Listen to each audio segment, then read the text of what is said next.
ఎందుకంటే మగాడు ఎక్కడికి వెళ్ళినా ఎలా ఉన్నా బతికేస్తాడు, లేదా మగాడు ఏదైనా సాధించేస్తాడు. మగవాళ్ళు గొప్పవాళ్ళు, కానీ వాళ్ళని గొప్పవాళ్ళుగా తీర్చిదిద్దింది మాత్రం ఒక ఆడవాళ్ళ చిరునవ్వు వెనక దాచిన కన్నీటి మహాసముద్రం విలువ ఇప్పుడు నీకు చూపిస్తాను, చూడు.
క్షణం ఆడది మీ కళ్ళ ముందు కనిపించకపోతే అమ్మా ఆకలైతుంది. అబ్బా ఇప్పుడు బట్టలంతా ఉతికి ఇల్లంతా సదరాలా?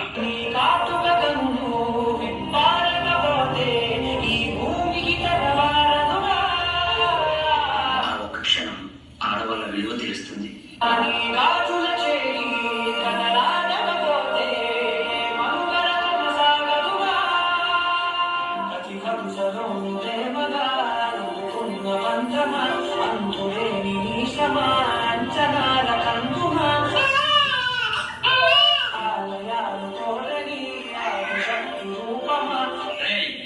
ఈసారి కూడా పనికి మళ్ళీ ఆడబిడ్డనే కంటే నా వంశం ఇక్కడితోనే ఆగిపోతుంది.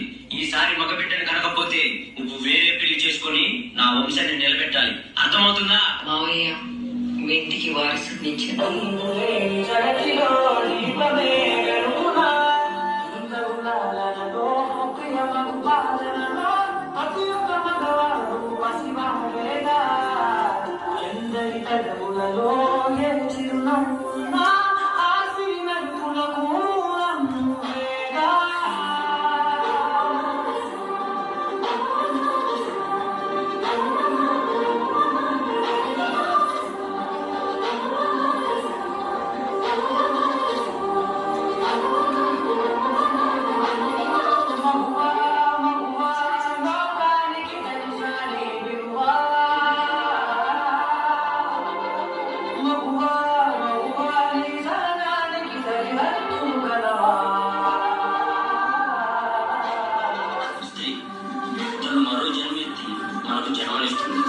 పిల్లల కోసం తన కన్న కళల్ని భవిష్యత్తుని త్యాగం చేస్తుంది.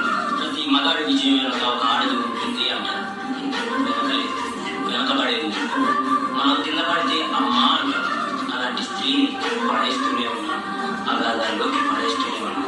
ప్రపంచం ఎన్ని సంఖ్యలు వేసినా తన ప్రపంచంలో తాను స్వేచ్ఛగా ఎగిరే పక్షే స్త్రీ. దయచేసి పంజరంలో బంధించకండి. మగవాళ్ళు గొప్పవాళ్ళే, కానీ స్త్రీని గౌరవించడంలోనే ఆ గొప్పతనం ఉంటుంది. Please respect